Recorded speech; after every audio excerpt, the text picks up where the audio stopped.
Hey everyone, welcome to another exciting episode of the Movieclips Instant Trailer Review Show. I'm Jimmy. And I'm David. And so this isn't really an instant trailer review because this came out on Friday, but in case you've been living under a rock, the Star Wars Episode 7, The Force Awakens teaser trailer dropped on Friday. We were home for Thanksgiving, but now it's Monday. Where were you when you first watched it? I was refreshing over and over to wait for this trailer. I was so excited. I mean, it's unprecedented what this trailer is. Like, we've been waiting for a good Star Wars movie probably since the 80s, even though we've seen The Phantom Menace, but we're waiting for a good Star Wars movie. I'll be honest with you. I enjoyed all of the prequels. I know that might be sacrilege to some of you.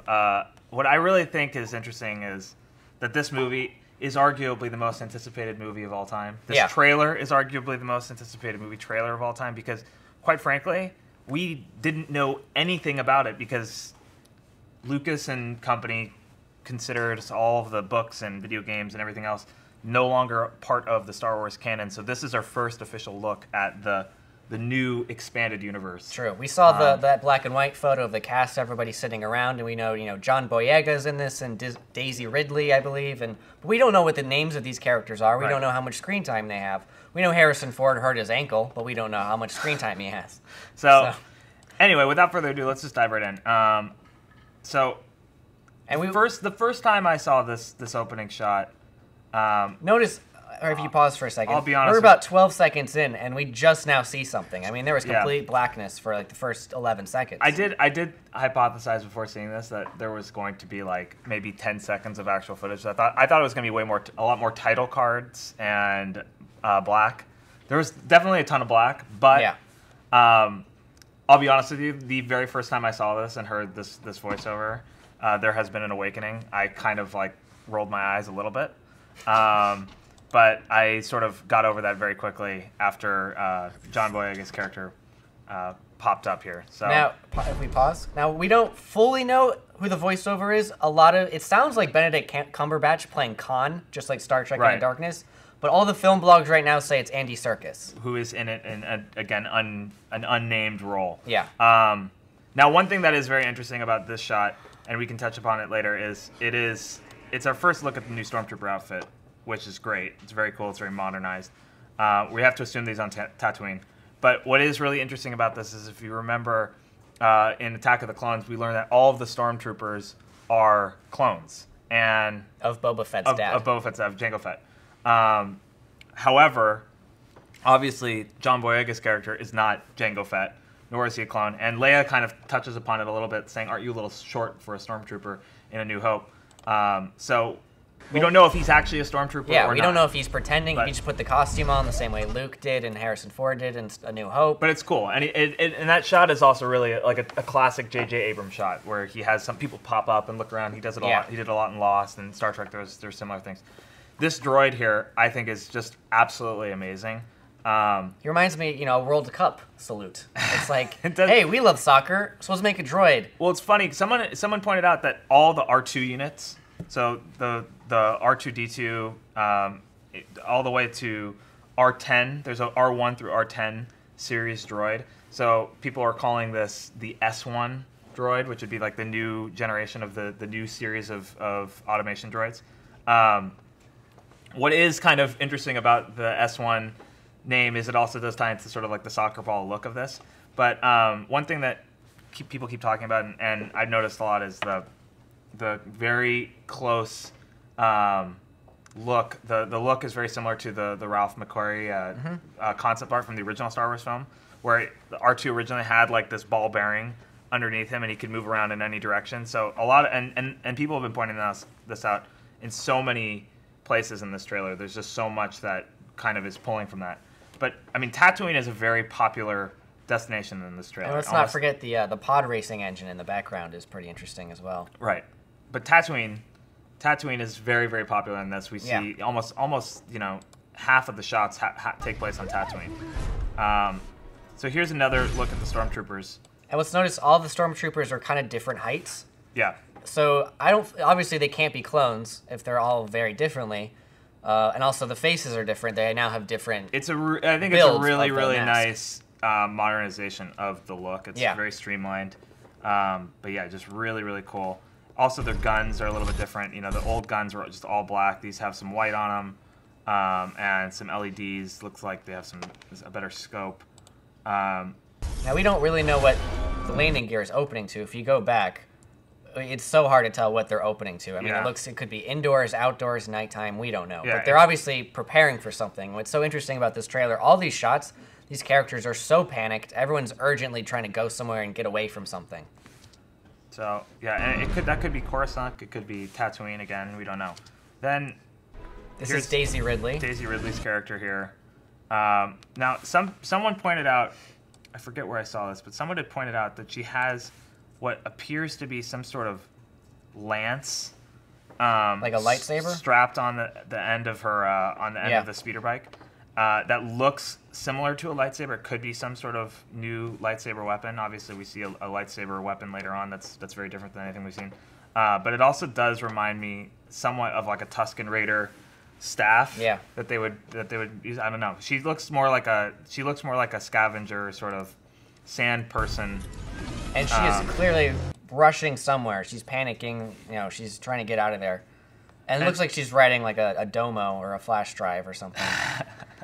I mean, this new speeder bike is really, really cool. Yeah. I mean, we haven't seen, what's really great, the prequels give us sort of a look at the evolution of all of the industrial design that led us to the A New Hope and the original trilogy.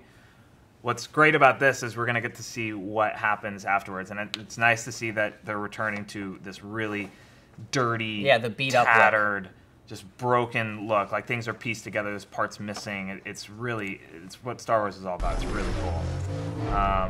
Again, it's more black. Now, if we stop here, this is Oscar Isaac inside Llewellyn Davis. Now, this symbol, the Rebel Alliance, continues to exist, which means is a huge plot point, which we didn't really know what was going to be of the Rebels at this point.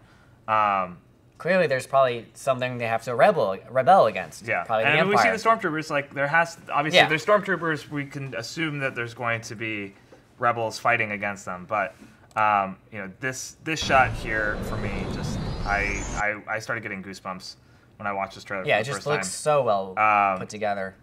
One thing that you never really get to see, except for like a few moments of it in at the very end of A New Hope, or not very end, but towards the end of A New Hope, when they're on Yavin, is Star Wars always shows the ships in space for the most part. This trailer does not show anything in space. Yeah, it's all planets. Very terrestrial. Yeah. It's not. It's just something that we are not used to seeing. Almost. I mean, think of any shot that you can think of in Star Wars of the ships. They're always in space. You're never really seeing any sort of thing, especially in attack formation like this, on a planet, which is I'm really excited to see what happens when we start seeing that. And we don't really know what planet this is right now either. Now I think this is Adam Driver based on the way he's walking and his body size. We know Adam Driver's in the movie, and if you've ever seen Adam Driver in any on the TV show Girls or on any movie, he has this sort of like way of walking, and I just feel like that's Adam Driver, but we don't know. Right.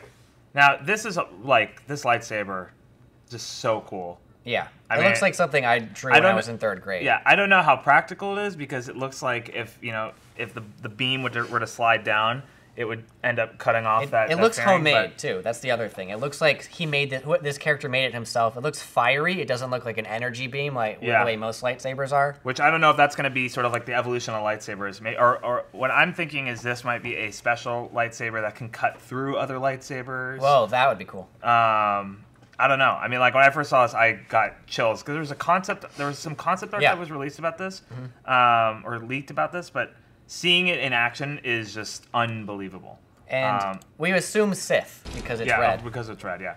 Now this shot also, again, instantly gave me goosebumps. We're like upside down. I've never seen anything. We're also back on Tatooine too. Yeah, again, back on Tatooine.